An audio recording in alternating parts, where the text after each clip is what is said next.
Hello, everyone. This is Mukara, and I am speaking to you from Boulder, Colorado. It's July 4th, and I'm staying in. Um, I am the developer of Matrixworks, a system of working with groups as living systems. And through that process, I've evolved a methodology called Enlightened Feminine Leadership.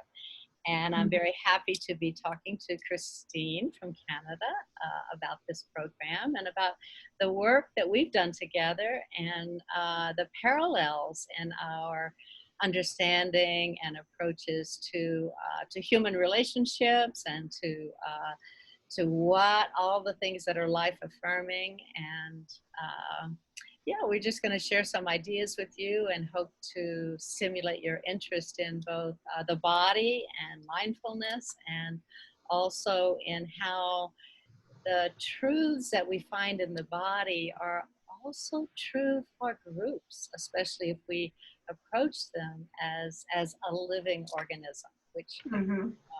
so Christine, I'd invite you to say a few things about yourself and our connection. Oh, thank you. Well, I think I've known you did I meet you in 2013, 14, somewhere in there? So I feel like I've known you for quite a while, and we met through the Hakomi community, and you came down to take a training with me and to facilitate a training with me, and it was so lovely. What I continually came to over and over when you were here was the parallel of our systems and the approaches that we have. And name your system. I didn't name that, but Okay, yeah. So my system is myofascial yoga, and I could take a long time to go into the story of how I came up with this system, but I'll make it really brief in that I'm really intrigued by the parallels between systems.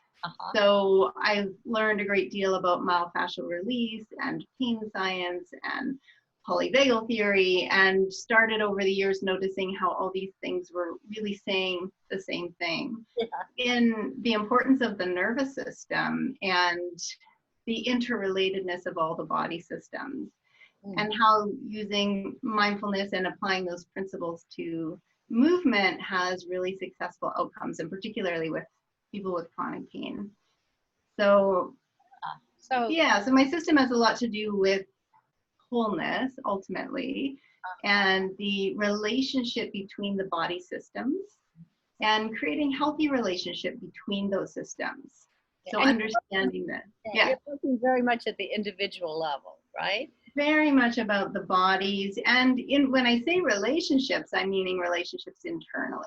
Yeah. So paying attention to the nervous system's response to a movement would be a relationship between like the conscious mind and the nervous system, or the tissues and the nervous system. So we're sort of looking at these levels and how they play out within the body and how to create a healthy system internally. And the same principle then applies when you get a group of people together.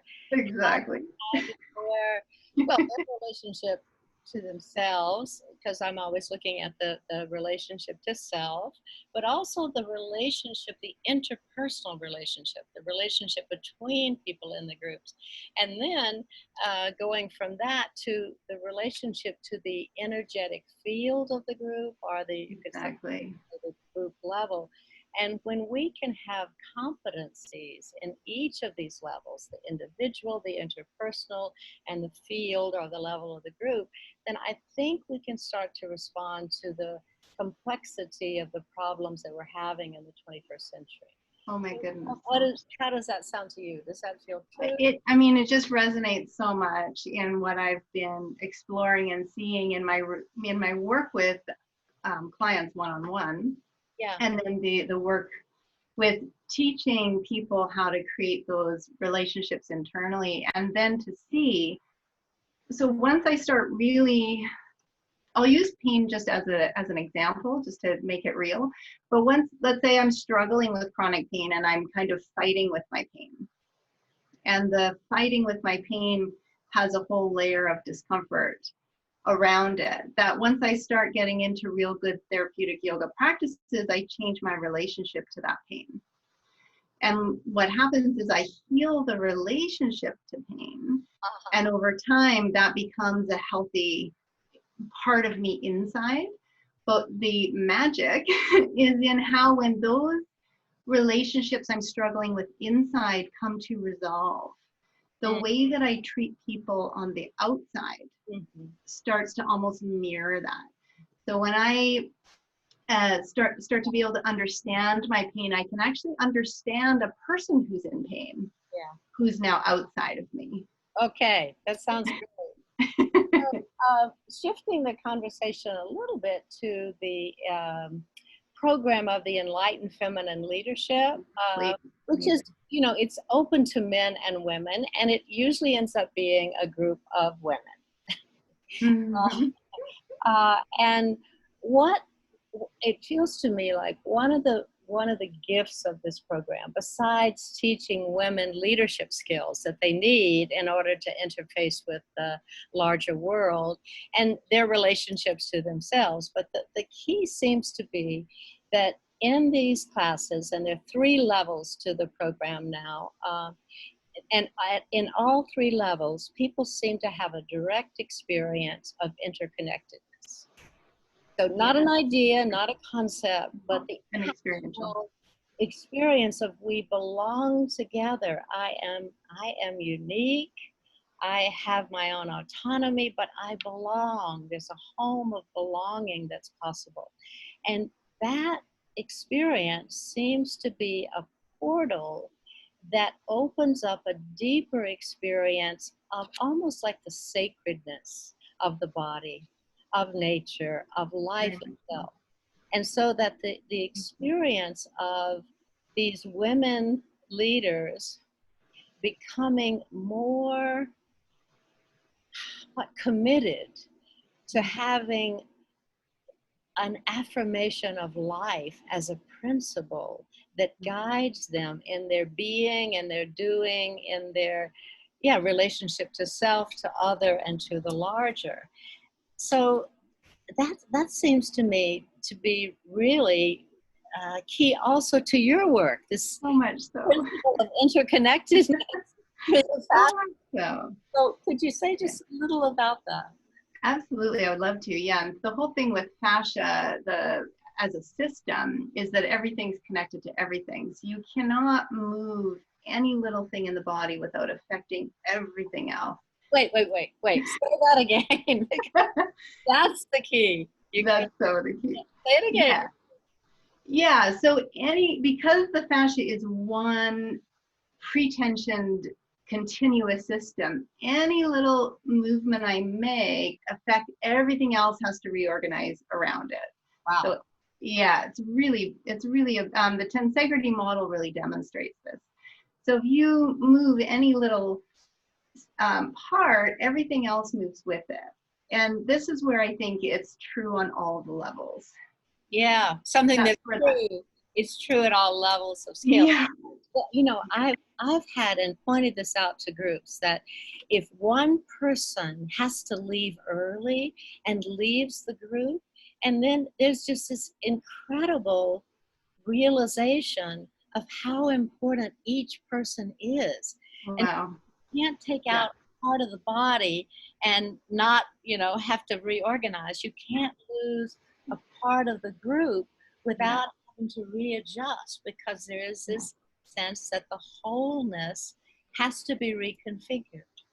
Yeah. So that principle of continuity, which is really big in the fascial world, continuity and wholeness and interconnectivity. And so we're looking at it often in the fascia world from the perspective of either manual therapy or movement. But because I'm Ogomi trained, and I tend to think of things in how they relate to the other levels too. And so when we think about what you and I are talking about right now with even the planet, and looking at the planet as a system, which is whole and complete and continuous, and I really had the vision of it when you were talking about, because I've experienced this, taking your training and having this direct integrated experience of how it is to belong within a system, Mm-hmm. And then they go into their community and start to sort of bring that. It's like a ripple effect of how this type of work affects the collective. You know, it affects the planet, it affects our personal relationships, and it affects our relationship to our body. So it's really I'm really seeing in that your work is so powerful on how it relates on all the levels. Well, you know, I'm excited to bring the work online, and the class coming up. I don't know if you can join us, but I'd love you to. Oh, I would absolutely love to.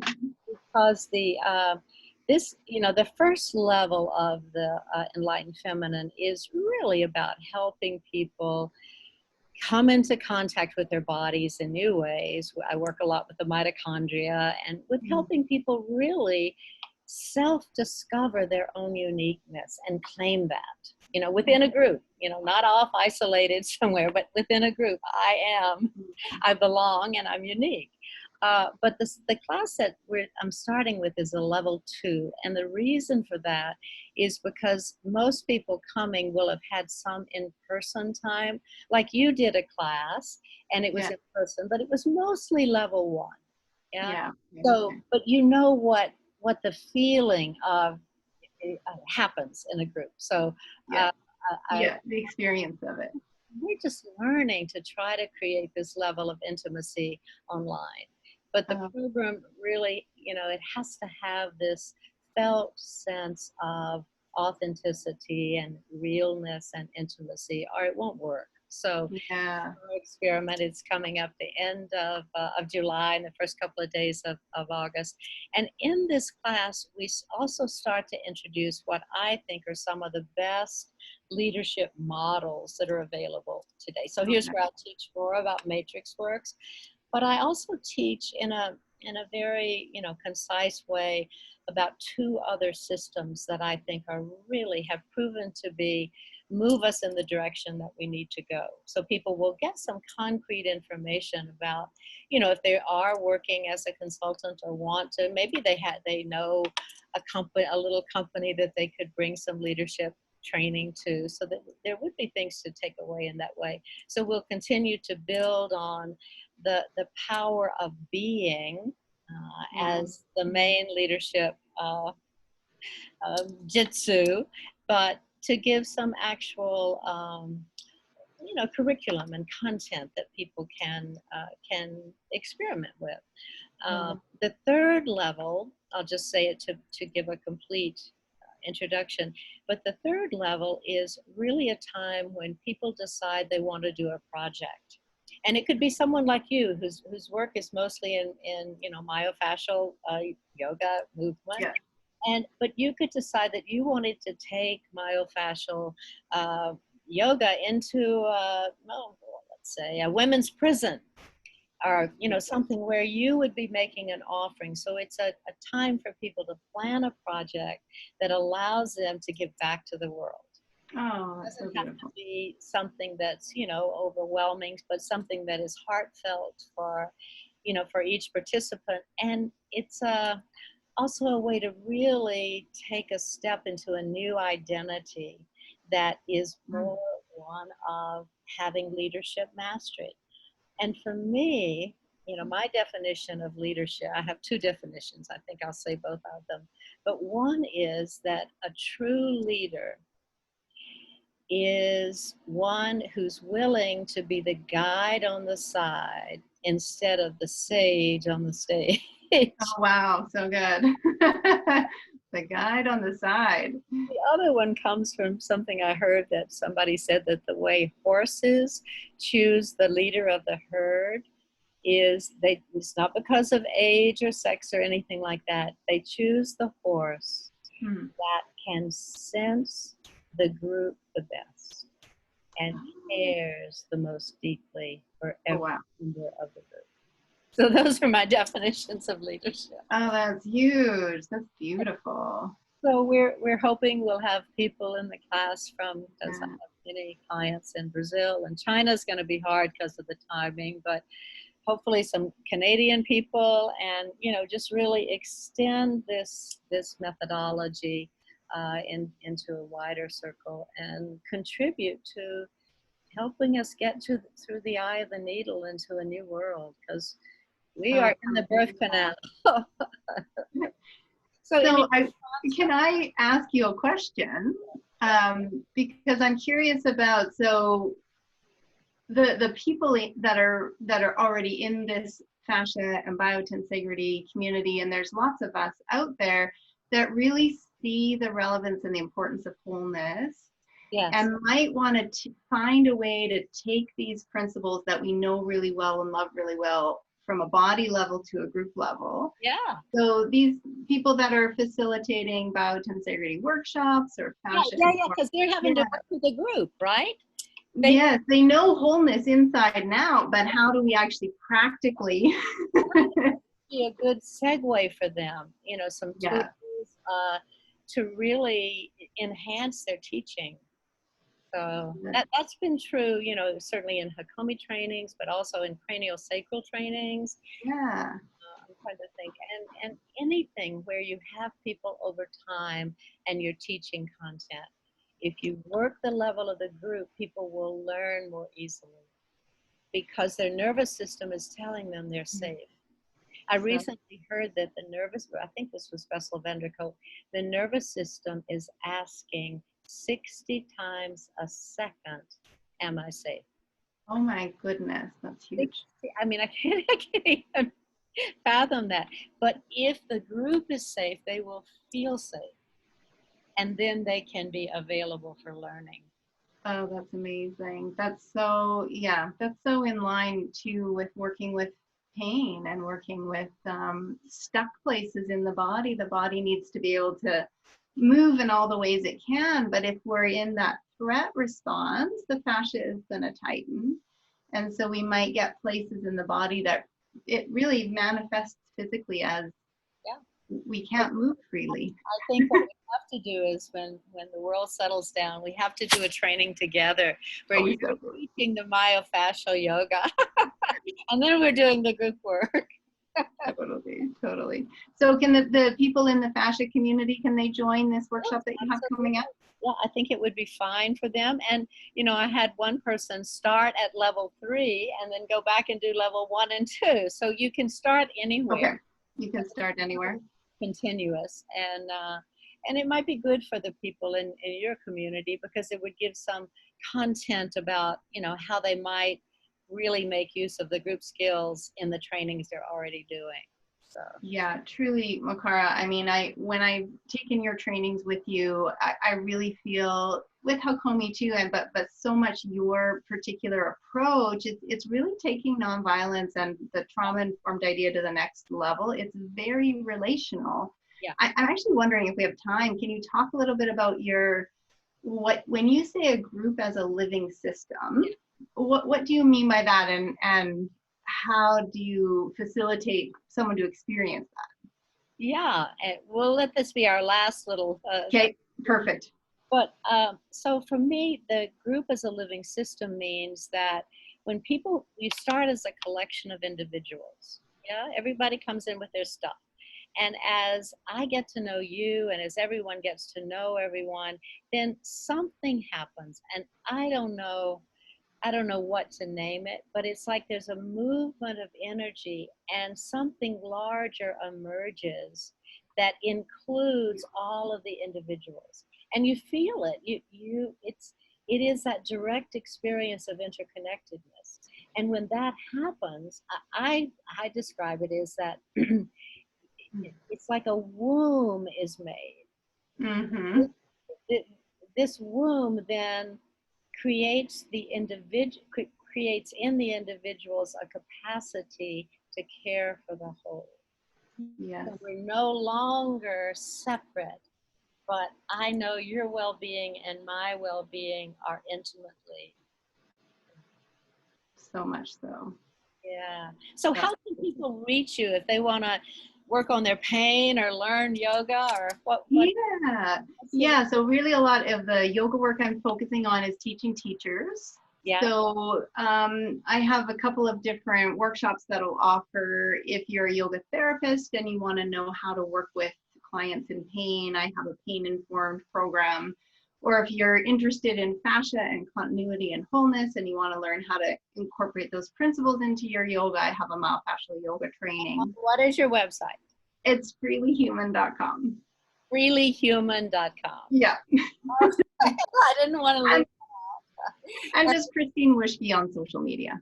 Okay, and if people don't know how to reach me, the best website is matrixworkslivingsystems.com. Perfect. And I'm on Facebook. I want to thank you so much. It's delightful. Thank you, Mukara. I'm going to hold the intention that we'll do a training together sometime. I would love that very much. Yes? Okay, my dear. Thanks so much. Bye-bye. Stop recording. Oh, where is the stop recording?